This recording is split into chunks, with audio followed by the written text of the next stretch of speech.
It is like a practice match for me to speak on a subject which is new. I'm sure is going to gain a lot more importance in the times to come. And to be honest, I had offered Sujita that this is something that our members should know, and probably I volunteered to speak, and President Ramkumar took the gauntlet after that. When I said I was going to speak about ESG, I know there's one person he's smiling now. He said, ESG, RVK. So I said, it's ESG and not ECG, don't worry about it. And past President Rajendran today messaged saying that if RVK is going to speak for 30 minutes without cracking jokes, I'm willing to listen. I make no assurances that I will. To be honest, my interest on the subject and the topic was largely driven by these three books which I've had an occasion to read, and most of them I read it twice. The first one is Speed and Scale by John Doerr. John Doerr, for those who are not aware, is the author of the book Measure What Matters, and he is the proponent of the OKRs, which Grover had initially initiated in Intel organization. And OKRs is a phenomenally successful tool that is used by a lot of organizations, including but not limited to Google, Microsoft, and the rest.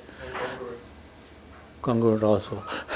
So why I liked about this book of John Doerr's is not only has he used the tool, but he has gone about it in an extremely management-oriented way, wherein he has established what is the source of the problems and what are the actions to be initiated to control this. Now, the other one was Net Positive, a book written by Paul Polman, who just demitted office as the CEO of Unilever. And again, a brilliant analysis of what organizations need to do, being responsible to their society as well as to the organization themselves, and why conforming to the net positive approach, you can still make a lot of profit. And the last one by Hubert Joly, who was the CEO of, again, Best Buy. Again, a brilliant book. All three of them focused on how responsible businesses could be extremely profitable and leave something to the society after one's lifetimes. Now, the genesis of ESG is the fact that over the last couple of decades, they have increasingly found that the carbon molecules in the atmosphere, which in the pre-industrial era was 283 molecules per million parts, is today in excess of 500 molecules per million. And they say, and if that continues, we are going to see an average increase in the temperature going up by 1.5 degrees Celsius, which they say the number may look small, but it could have disastrous implications. And by the end of the century, Earth may have serious problems, and they attribute a lot of the natural disasters that we are seeing, whether it is global warming or floods or droughts or earthquakes or whatever it is, they are attributed to this particular aspect. And they say it is necessary that we deal with it on a war-like situation, and it is critical for us to address this before it becomes very late, which they say we are already late. Now, based on this, if you recall, the 2015 Paris Climate Agreement was entered into, and subsequently they transferred that to the United Nations, which came up with the 17 Sustainable Development Goals, which, if you see, it has 6 in environment, 6 in social, and 5 in governance. But what is interesting about even this is, while we are talking about the Sustainable Development Goals, these 17 Sustainable Development Goals include in them 248 indicators, out of which 231 are unique. And each one of them is measurable in its own way, which can become a basis for us to determine if we are taking the right steps and are we moving in the right direction. Now, all this, actually, this is what actually helped.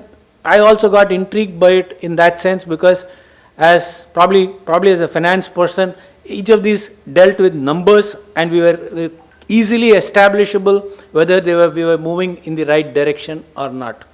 Now, if you look at how its relevance in the global context, 5 nations contribute over 65% of the ESG of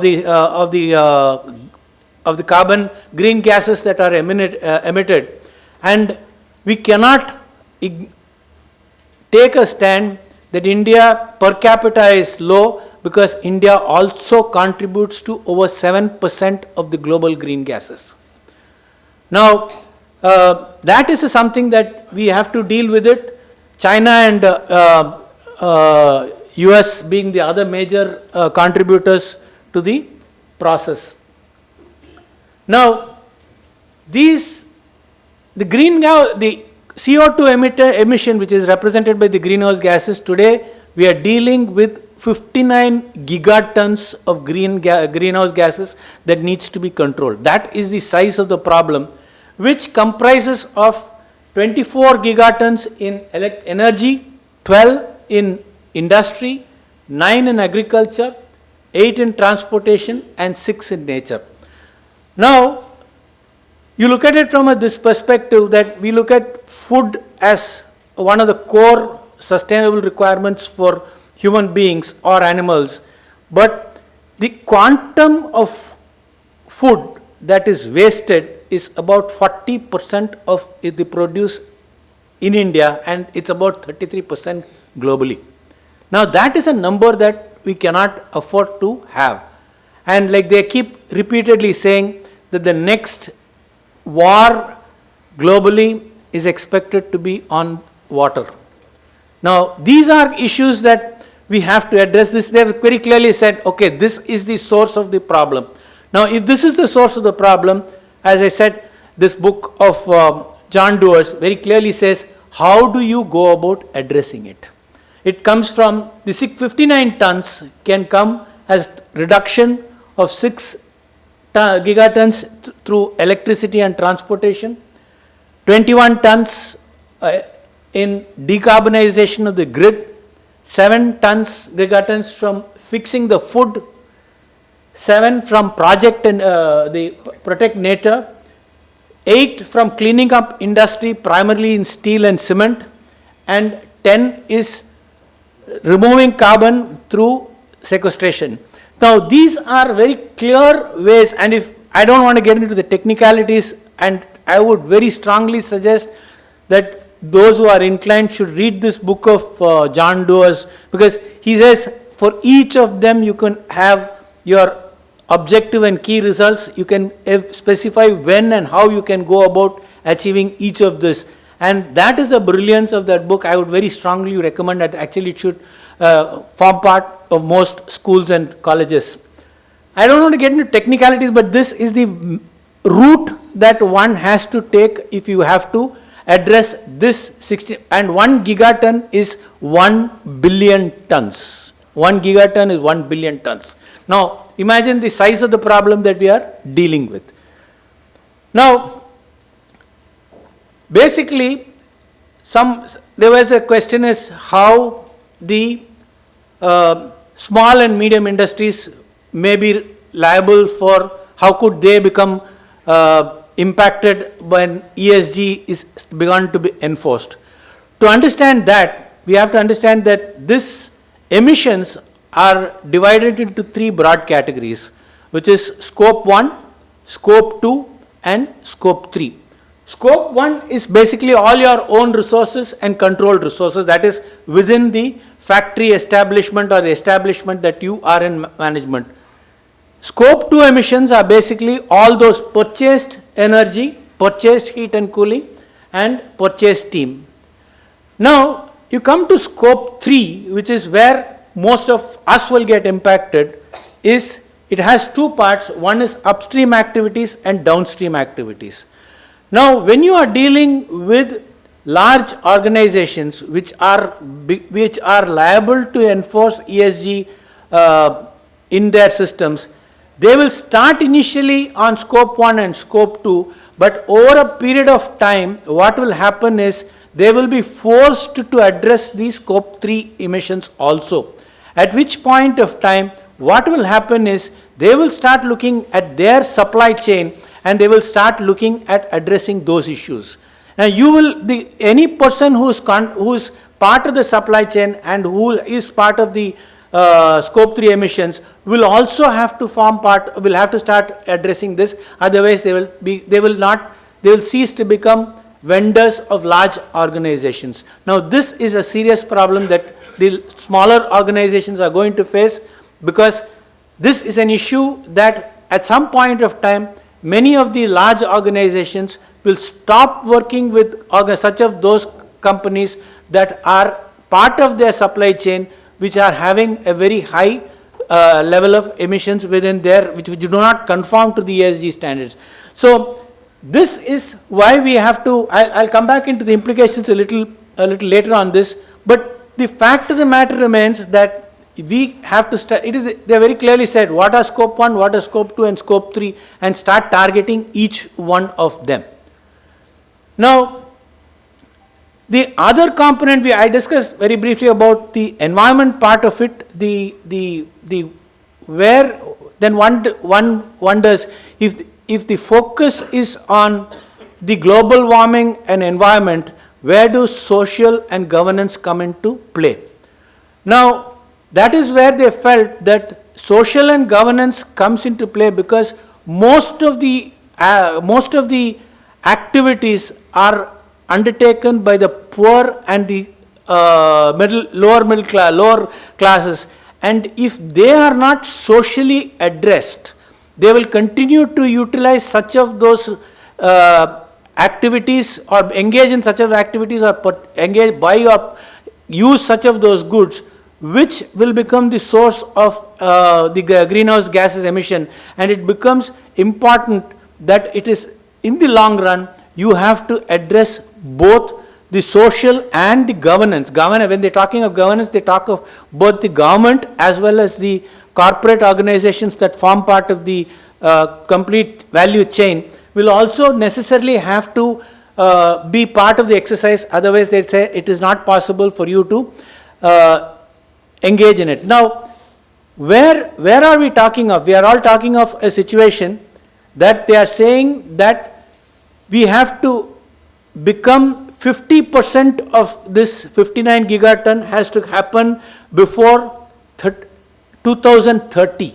We are not too far away from this, and we have to become net positive before 2050. Now, China is already talking of 2060. India is not talking of any date as yet. But globally, all of them have started talking about between 2030 and 2050.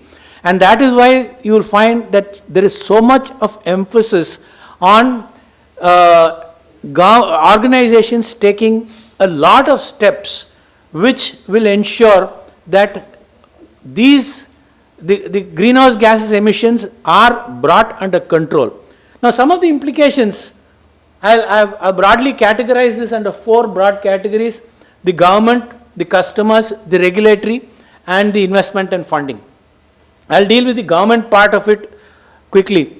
Couple of days back, you would have noticed that there was a issue because the European Union was proposing to levy carbon tax from October to 2023, which means that any goods that is imported into the European Union would be liable to pay carbon tax in accordance with the source of the produce of the goods. Now, why did this happen? Because Europe has always been following a system called the emission trading system, ETS, which they had given it as like our license, where they had said, if you are engaged in this industry, you are entitled to only the emission has to be within a specified amount. If they go beyond that, they'll have to purchase that additional emission equivalent licenses or credits. Now, it's typical, like all corporates, what they started importing goods from other countries. So when they started importing goods from other countries, what is happening? The emission levels at those countries went up, and when these people were still consuming those products. Now they said, so effective October 1st, they are planning to levy something like $25 per metric ton of import on this thing. There are international standards which have already come in on how this carbon emission CHE has to be computed and things like that. I won't go. Now the Indo-UK trade agreement has also is not moving forward because of this same reason, that there is a difference of opinion on how the carbon emission standards have to be dealt with. We are looking at judicial activism all wrong. In India, we also have the National Green Tribunal, which is sometimes taking a tough stand. 2 years back, we had the ban on the single-use plastic. Now, the estimated number of units which went out of business just because of that ran into a couple of 10,000. I heard it was about 60,000 units that went out of business because of this. Now, we are going to see more and more of that.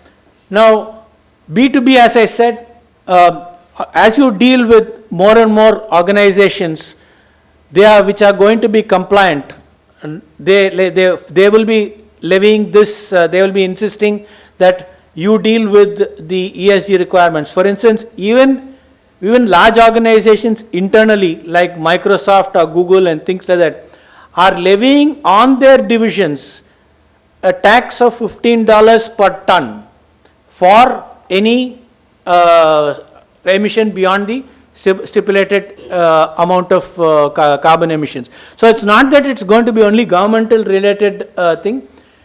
The B2C awareness, that is the business to consumer awareness. Now, there are a number of reports of McKinsey which is talking about the implications of Gen Z. The human race has been divided into the baby boomers, that is those born between 1946 and 1962 or 65. 65 to 80 was Gen X. 1980 to 1996 was the millennials. 1997 to 2012 is the Gen Z, and post 2012 is the Gen Alpha. Now, one of the attributes that Gen Z, whom we are going to be dealing with in a couple of years from now, are people who are also referred to as the digital natives. They being people who are born along with computers and came along with the internet and things like that. They are supposed to be extremely environmental conscious. So they are expected that they will not be dealing with anything that is climate unfriendly, and they are going to be very vocal about these facts, because they are the impression is that it is they who will be dealing with the consequences and implications of what has happened over the last probably 100 years, ever since the industrial revolution has started. Now, the other aspect that is being increasingly discussed is the fact that the Gen Z is supposed to be, are expected to be inheritors of wealth from the baby boomers, because they are all will be to the extent of close to $3 trillion. Now, if that is going to be the impact and implications of what is the money that the Gen Z is going to be dealing with, and they will be looking at, because they are saying they are not going to be brand conscious, they are not going to be having any brand loyalty, they are going to be extremely, because they said they have inherited most of the comforts in life, and now they are going to be looking at things that are extremely different from what their parents had to deal with. Then they are going to see stakeholder activism. Now, the social media is increasingly becoming extremely powerful. They are expressing their views in various forums, whether it is the Twitter or whether it is the Facebook or Instagram or LinkedIn or where you name it, all of them are there. As a matter of fact, if you remember, a couple of years back, Hindustan Lever had to change one of their best brand names from Fair and Lovely to Glow and Lovely, because they felt that the use of the words the fair was not being appropriate to the colored people around in the world. Now, that is the way even it's making an impact on brands. I think if that awareness has started, then we are in for serious pushback from these genres. Now, on corporates, SEBI has recently come out with a guideline which is called the BRSR, which is business responsibility and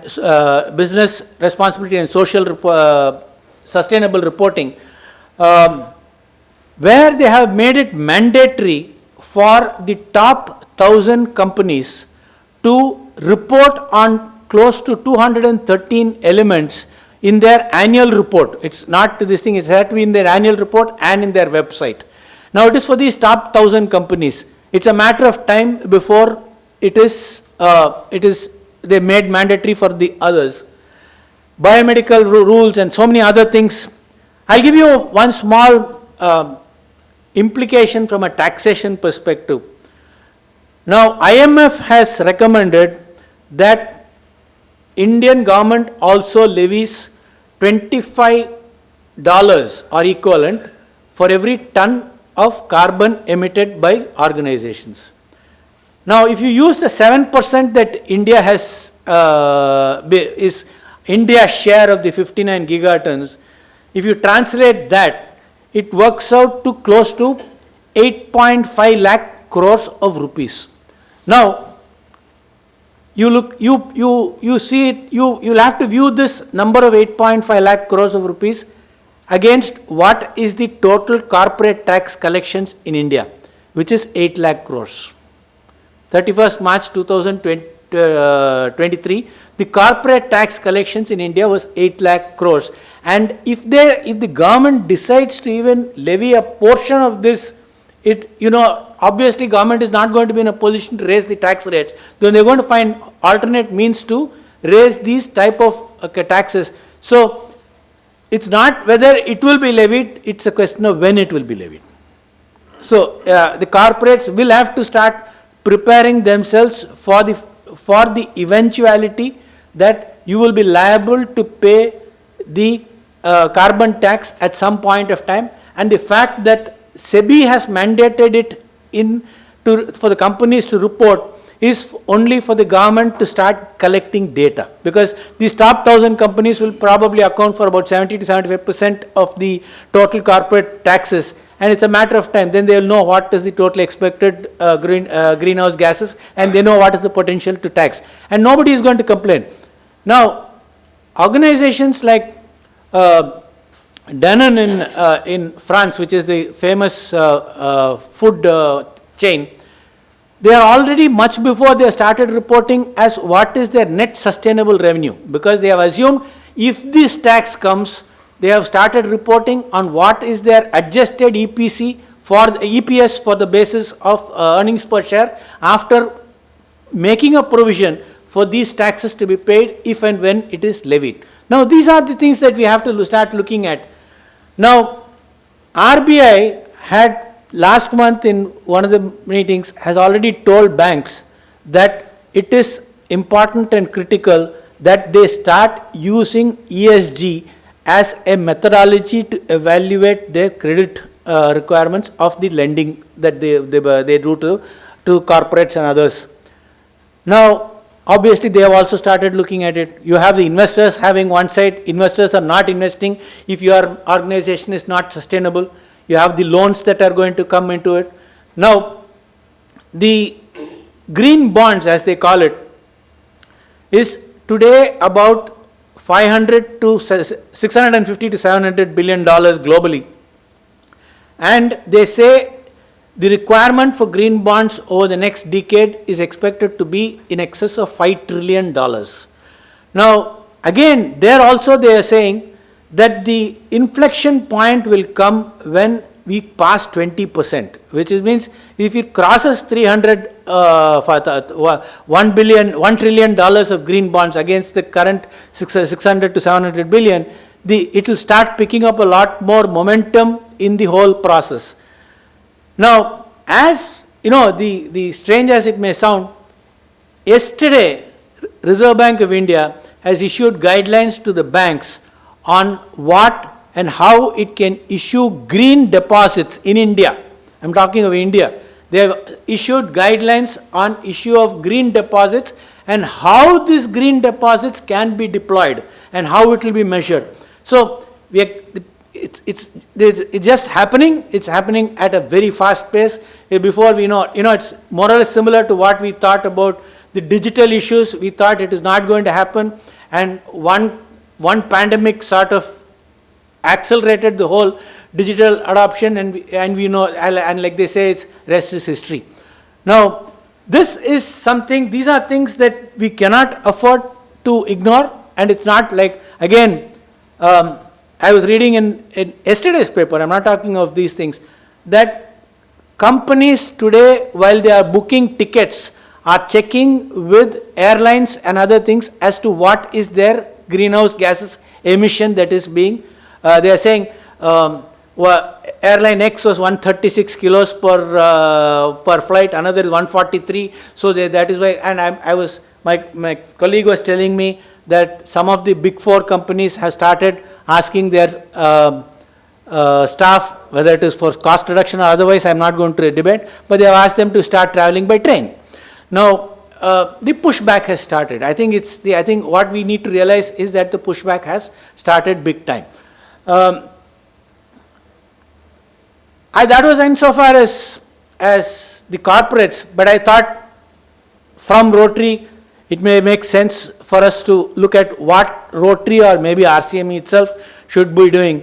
And ironically, the April is designated as the Environment Month, and I thought I'll touch upon that part of it also, because I go back we make it a habit to read the four-way test, but I thought we'll go back to first principles, and we say, look at the second one, the Rotarians' occupation as an opportunity to serve society. Now, this is a very strong message that and they have thought about it much before we were discussing all these issues, but this has already been in the minds of the people who started the movement. Now, again, if you look at I didn't know till they said the Rotary had a CEO. I didn't know about that myself. But if you look at the challenges, 6 challenges big challenges that they were looking at it, You look at item number 5, which is identifying the next global project, maintaining relevance and being nimble enough to adapt. These are some things that this is a good time for us to sort of pivot and address this. The ESG could become a very serious issue that we can use to make ourselves relevant in the whole process. Now, as much as I spoke about the scope 1, 2 and 3, there is the scope 4, 5 and 6, which is basically targeted at organizations like Rotary and not-for-profit organizations. What is the impact on this community? What is the impact on the system? What is the impact on the world and the society? And what are the emissions and how it can be influenced? And I think the fact of the matter remains that a great deal of thought has gone into how each segment or category of people can have a very serious role to play in the whole process. Now, as far as UN has recommended that you can take these 10 actions to reduce, and this is where we can as a movement start educating students either through our Interact or through Rotaract or the social this thing on how they can make a big difference on each of this and create a bigger and greater awareness. RCME in that way has been a forerunner because we started probably the MS Swaminathan Environmental Award many years back, and we also had initially given away recognized some corporates on their efforts to reduce maybe different aspects, pollution or being socially responsible and things like that. We had recognized, including, I think, ITC we recognized, and we recognized, I think, Manali Petrochemicals or Madras Fertilizers, one of these things. So, we have had a history of having been forerunners or thought leaders, and I thought this is a great opportunity to grab this particular aspect and become a thought leader and become a catalyst to how an organization, it can start at a club and then it can be a district, and then if you go back, the rheumatic heart ailment, which our club started as a project, became a statewide project, and it became even a national one. If we could make an impact like that 30 years back, there is no reason why we cannot make an impact at this particular point on these issues, which are extremely relevant insofar as where we go. That's my limited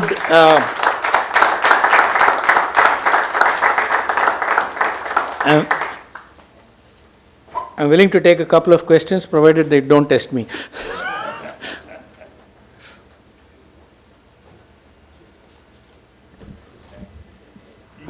Yeah, Ravi. Okay. My question is, I completely agree with you on all your points on environment and whatever you've been telling, but the other two, S and G, which you have not talked about today, I do understand that also. And this is about the governance part. Recently, I happened to listen to a podcast by Sanjay Sanyal, in which he mentions that there are certain organizations in the world which create a big hue and cry about democracy, like VDAM, Sweden, and the other, I think there's one in UK and US as well, where they try to bring in their own narratives through certain studies. And because in their recent study of 120 democracies, India is placed only at 108, just above Pakistan. So that is the kind of malicious study that comes out, or virulent studies that come out. And these will have an impact on the SHG factor, and this will go into some study, and that again will go into some other study, and with the advent of AI and ChatGPT, so the moment you put, is India a democracy, then you'll get the answer, India is no, not a democracy. So with these narratives being set, how will this ESG affect the bigger picture? And isn't it a form of recolonization? Your thoughts on this? I'm not too sure if I'm fully competent to sort of give my views on that. But the fact of the matter remains that history has shown that repeatedly that the Indian democracy and the electorate is far more mature than what people make out. Each of these aspects is a ground up movement. You know, you can't push it down on anyone. You have to. That's where we have to build it up through greater awareness, greater communication. How it is going to impact their lives a couple of years down the road, and is not something that we are dealing with the current day problems. Like, you know, again, mercifully, a lot of data supports what has been coming in useful. The year ended FY23, a country like India, they have reported that there was over 1 million EVs that have been sold. I'm saying, not talking of passenger, it is across the board to include two-wheeler, passenger, all that. Again, they repeatedly, what all statistics are saying is, the inflection point is when you cross 20% of the overall demand size.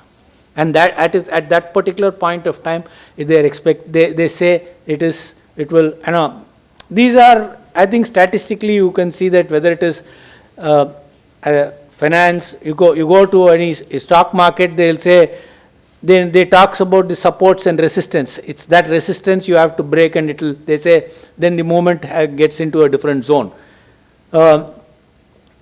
So, you know, the narratives are driven by a number of reasons which you can get influenced or not get influenced. But I think the fact remains that at the end of the day, we have to truly believe in what we stand for. Whether it is as a society, you cannot change the narrative of whether there is suppression or whether it is any other form. No, these are things, I suppose, you can never address those issues.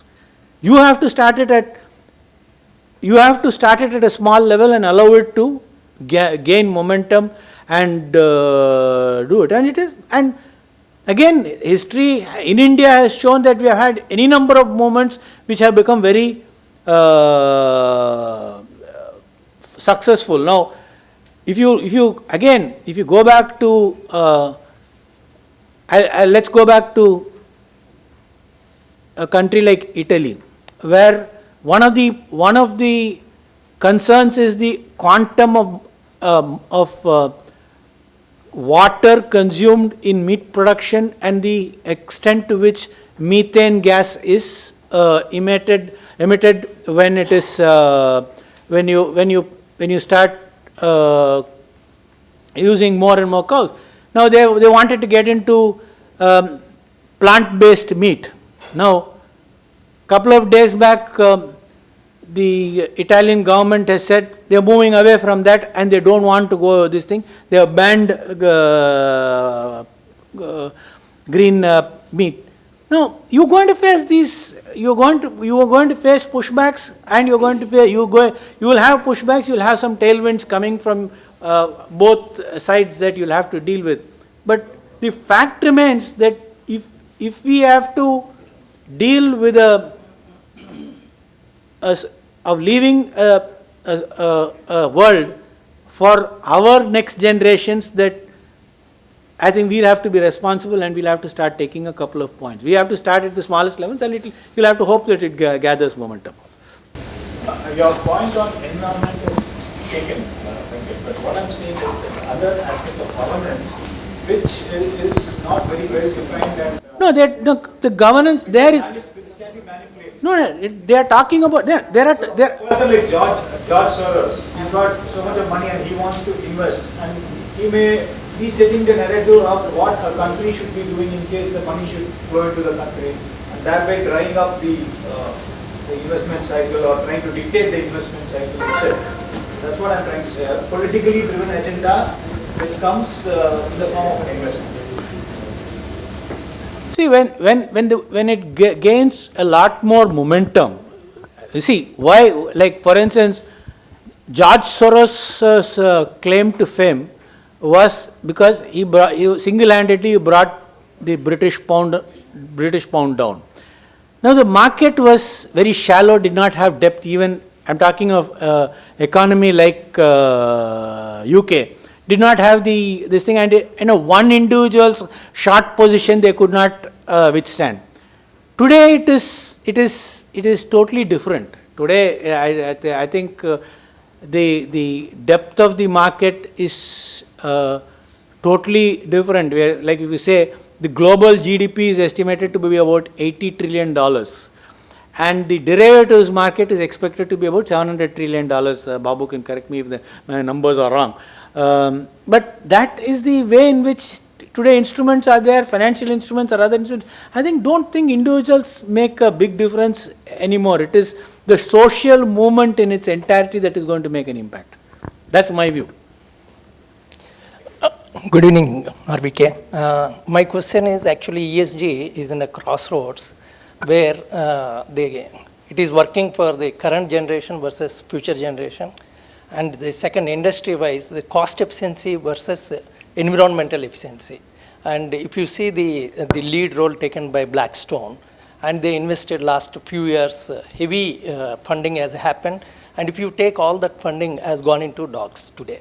Means many of their projects where they invested into different industries, they're operationally or cost-wise, they're not efficient, and they become a lag factor for their Blackstone. So when that, it is not a monopoly now, bipolar and multipolar is establishing. How you can able to establish which are not a design factor, cost is the design factor for any industry, for anyone. If you want to buy, first thing is a cost. If you want to overcome that and see, if you go to ESG, it's not the cost. It's the other factors dominates there. So how you can able to implement the same scheme for overall global way? It is a global. Unless you make everyone to follow that standards, it is impossible. Because someone will come with cheaper this one and you will be lost your trade. So how you can able to do that? See, like everything requires certain mass before it becomes effective.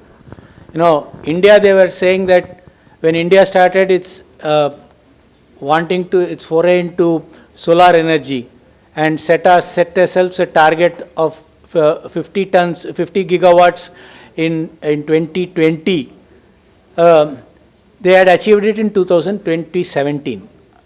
Okay. Now today solar energy, which is at 8 and 9 rupees per kilowatt, when today is available at 2.5 to 3 rupees, because when we achieve economies of scale, it will automatically start coming down. In this book, Speed and Scale, John Doerr, who is also a private equity investor, says when he started investing in clean tech, as they call it, he was literally he had resistance from his own partners. He had to literally move away from his firm. He had made a lot of investments, and when others started losing, he had nearly about, in some cases, 30x returns. So you will have some cases where you have the first mover advantage, and you will also have the first mover advantage, curse of the first mover. So it's a question of balance. Now when we see a little more momentum having come up. I'm sure these are things that will be dealt with, and when they say that the requirement for green bonds is expected to be $5 trillion for the next decade, now you can understand where the whole movement is going to happen. Like again, I'm quoting from news reports that came yesterday. Elon Musk has said that the cost of creating clean tech of a certain level for 100% conversion to clean tech is expected to be $10 trillion. Whereas the cost of continuing to use fossil fuels, he says, is $14 trillion.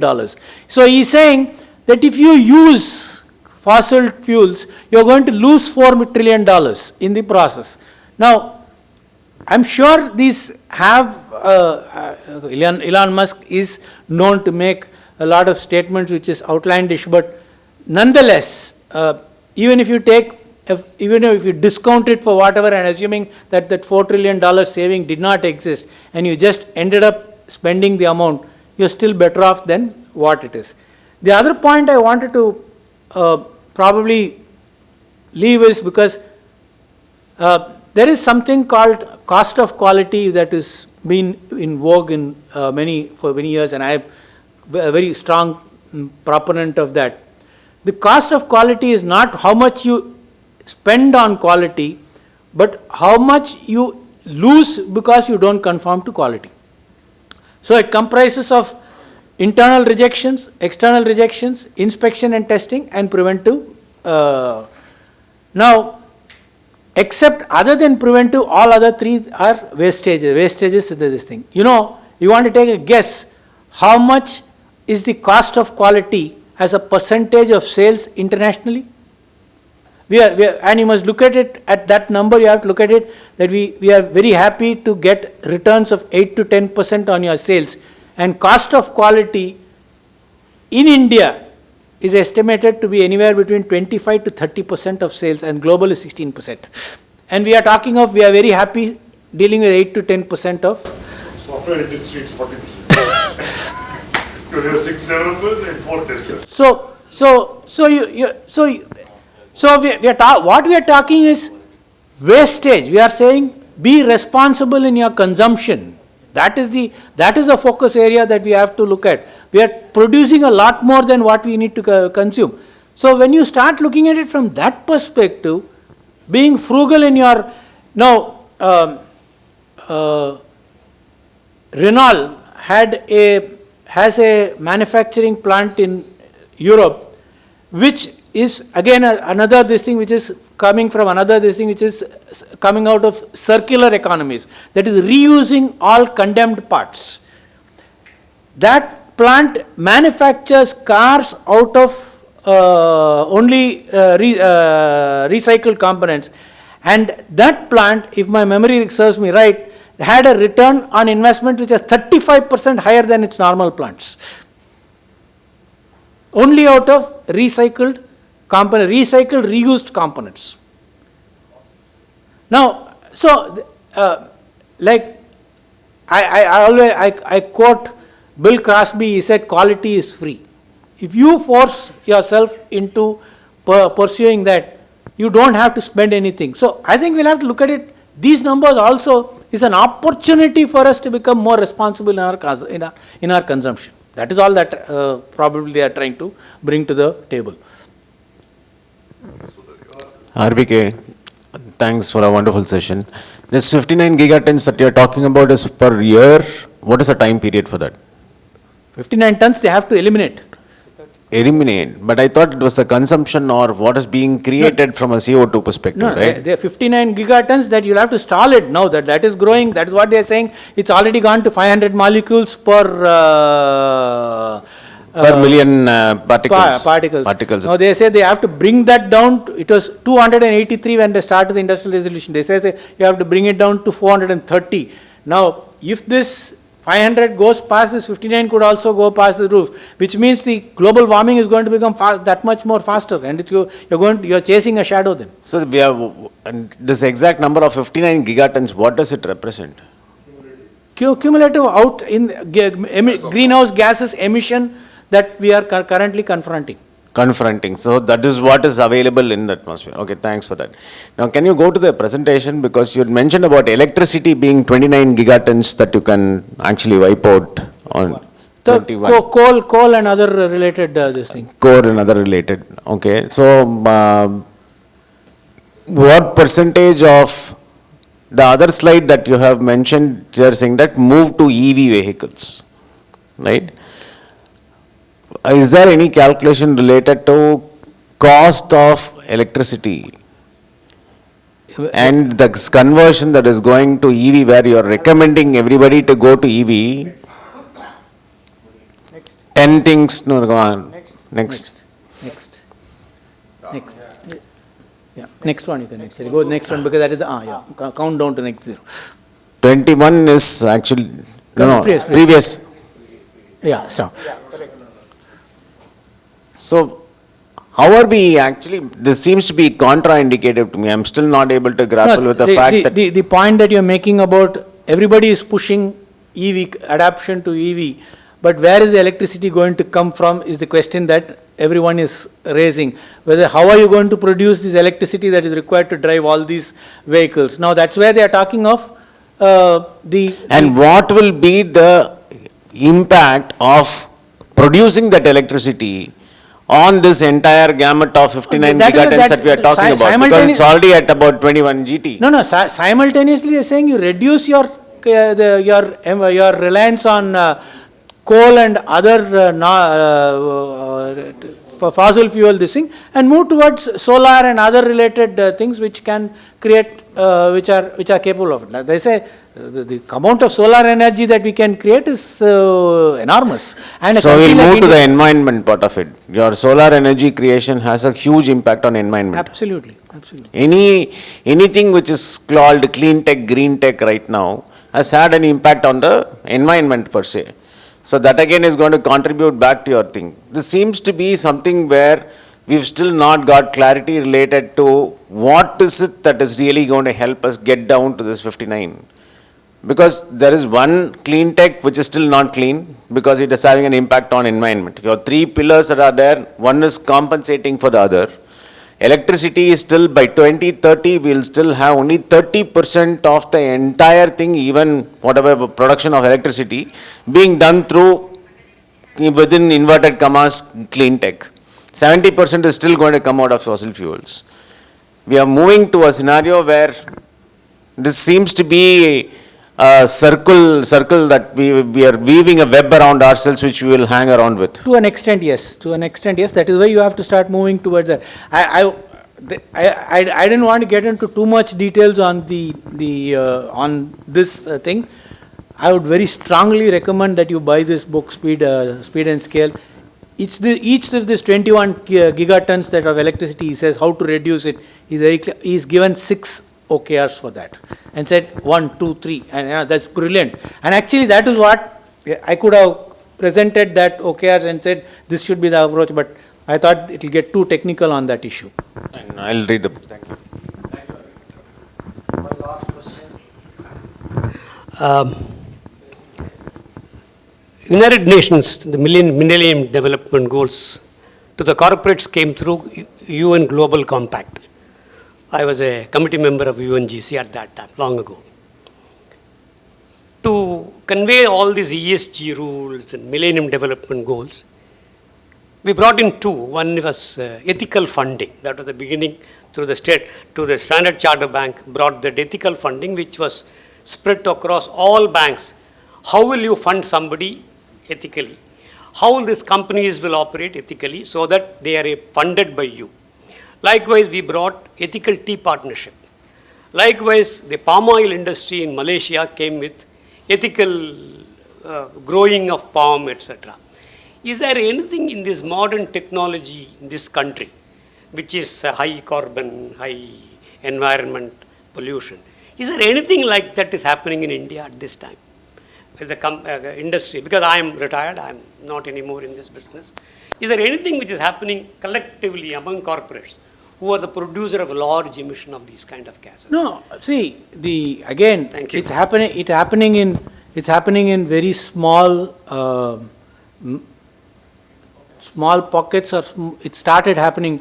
I don't know if, again, you go back a couple of days back, there was a news report where Tamil Nadu itself has entered into an agreement, if I'm right, it is Dalmia Cements, where all the plastic that is generated in the state is sent to them, because that is being incinerated there in the this thing for the purposes of heat production, which is used in the cement man.